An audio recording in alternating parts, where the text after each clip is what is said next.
সেদিন লাইব্রেরিতে গিয়ে আমার রাগের মানে একটা ইনসিডেন্টের পরে আমার রাগ হয়েছিল, সেটা বললাম আপনাদেরকে। রাগ তো আমার অত সহজে যাচ্ছিল না, আর খুব মনে হচ্ছিল ইস, আমাকে এখন স্মরণজিতের বই পড়তেই হবে, স্মরণজিৎ চক্রবর্তীর একটা বই আমার দরকার।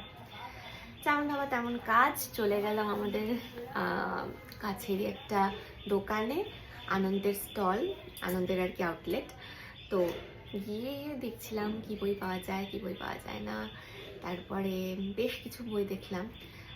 কিছু বই মাথায় ছিল, যে আলোর গন্ধ, তারপরে আরও কিছু জ্যোৎস্না বাড়ি বা এরকম কিছু বই নামটা ছিল। তো সেগুলো তো কিছু পেলাম না।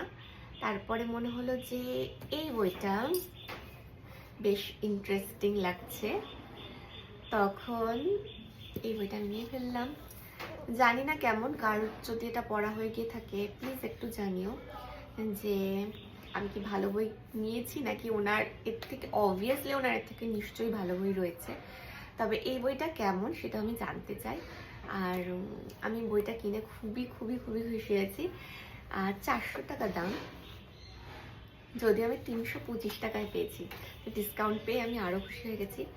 আর 400 টাকার বইয়ের পেজ হচ্ছে বলে কি কত, 176, মানে 176 পেজেস, যেটা আমি মনে হচ্ছে সেই তুলনায় এমআরপি তো অত্যন্ত বেশি। ঠিক আছে, 325 টাকায় পেয়েছি, আমি খুশি হয়েছি। আর মানে মনটা যেটা হয়েছে আমার শান্তিতে ভরে গেছে। উফ বাবা, কি একটা অস্বস্তি হচ্ছিল বইটা পাওয়ার পরে, মানে ঠিক আছে, শান্তি শান্তি পাচ্ছি। তো এই বইটা আমি অবশ্যই পড়বো।